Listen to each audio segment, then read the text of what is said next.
What I'd like to spend this couple sessions with you doing is getting to know our neck, our banjo neck a little better, and then also working on some ear training.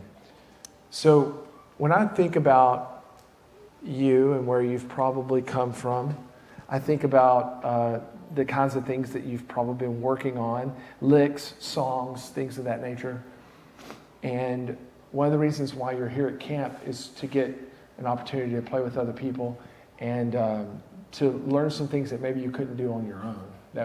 That's how I would what I would want to learn. So I want to do some ear training with you that's going to help you go home and be a better player that's not as dependent on tab. And I'm a pro tab teacher. Obviously, I have tab on the site with a caveat. And that caveat is that it can create dependency. And I haven't communicated that in the best ways over the years. I've become more aware of that, the last 5 years or so, especially as I've started doing camps and seeing what kind of dependency is so common.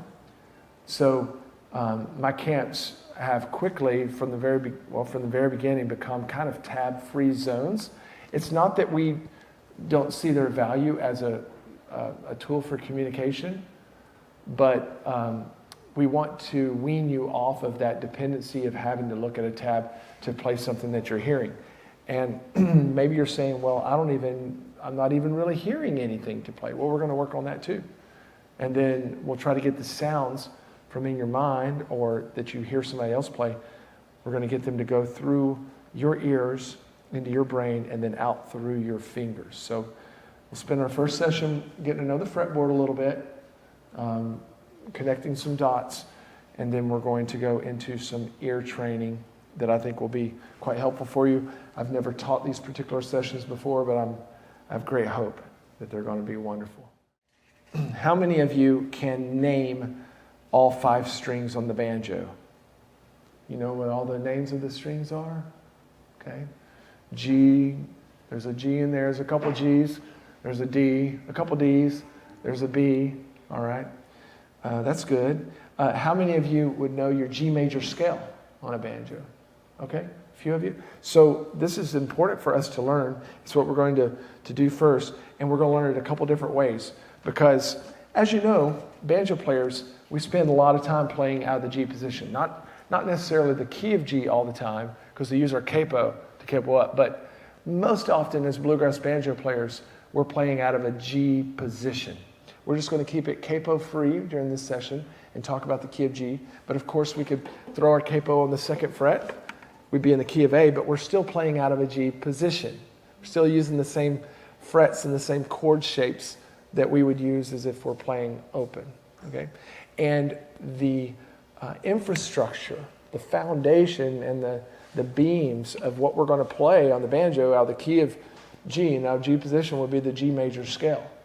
So we need to understand where those notes are. A couple different reasons. One is to just the dexterity and knowing where to put our fingers and being able to get there quickly. But also, most every song that we're going to play has melody notes that are falling within the G major scale. So if our job as banjo players is to play solos that sound like the melody of a song, then we should know where to get those melody notes from, which is the G major scale. Not only that, we should know how to do it several different ways, right? So that we can pick and choose as we go.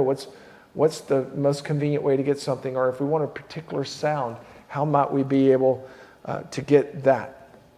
So I'm going to look at a G major scale we're going to call linear, which is like a single string, like you would play a G major scale on the guitar. We're going to look at a melodic version. We're going to look at a pentatonic scale and learn what that's all about too. And we're going to see miraculously that, as Bill made the joke earlier, how do you tell banjo tunes apart? By their title. Well, it turns out that all bluegrass songs are like that. Beyond that, almost every commercial song out there that you would sing, Western song that you would sing, is going to draw from the same 7 melody notes. And you'll have some outliers here and there that maybe bring in some flavor. But primarily, every song that we play are just using the same scale notes. And so it stands to reason that if we got really good at knowing where those scale notes were, and how to work them into rolls, then we should have a pretty good command of essentially any song that we play. So that's where we're headed in these couple sessions here today. Okay, so let's think about the G major scale. I think I'm in tune enough.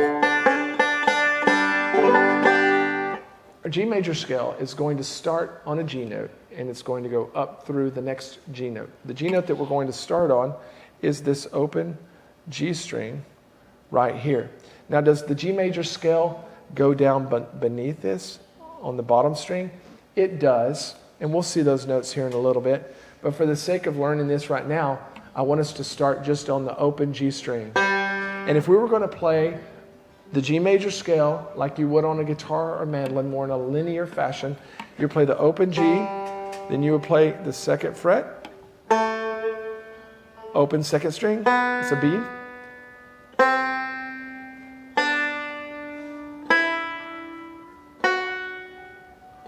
When we arrive on the 5th fret here, that's a G note too. So we've gone from this G note up an octave to that G note, and that 5th fret there on your 1st string is the same note, of course, as your open 5th string. They're both the same note. Okay, so we don't often play licks in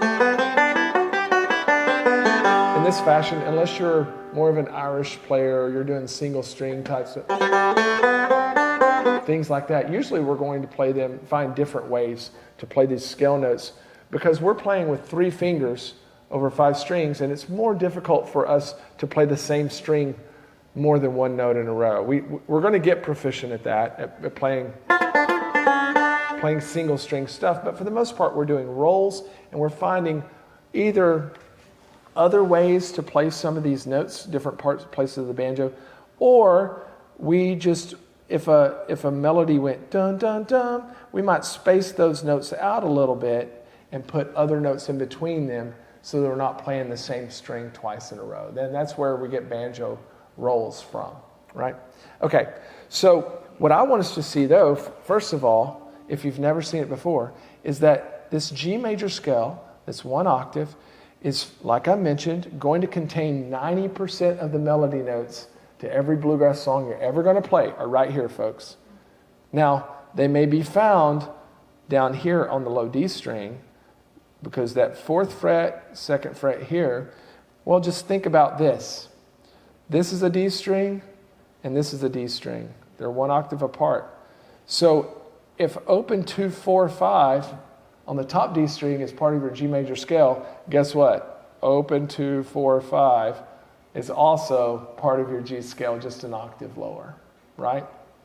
Okay, so it's important that we see those. But these notes, including this open 2, 4, 5 down here, you're going to be able to play the melody to 90+% of every song that you're ever going to want to play on banjo. I mean, that's pretty cool thing to know.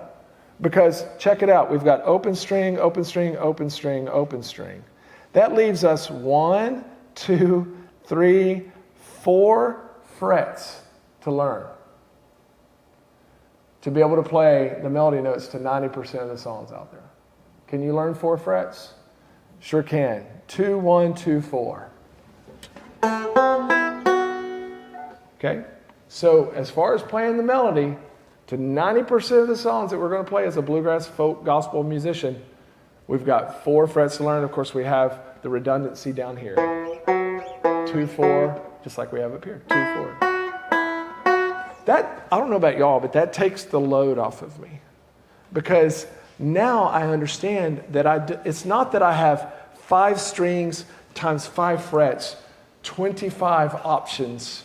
So now, used to I'd think about, oh man, how do I play a song? I've got a 4% chance of hitting the right note. 1 out of 25 options, That's what I'm thinking. I'm looking at all these strings, all these frets. Where do I go? No, it's not that. You've got a lot better odds than that, especially if you know where to put those fingers. And the cool thing about this is, too, that all of these notes are going to sound pretty doggone good in any song in the key of G. There's not any of them that if we were to go to and play, that somebody's going to throw a tomato at you. They may not be the melody note, and it may be may sound bring in a little tension, but honestly, probably in a cool way, and it will let you know you can just keep traveling on to find that melody note. Okay, so let me show you. Let me just give you a little example of what I'm talking about. I'm going to tab out real quickly. Amazing Grace. Bum, bum, bum, bum, bum. Wow, it's really tough, huh? Bum, bum, bum, bum. Bum, bum, bum, bum, bum, bum, bum. There's Amazing Grace. So what frets do we have here? Second fret, second fret, second fret. We're not even using this one or these yet. Okay? All right. What else? Somebody name another song. Any bluegrass song.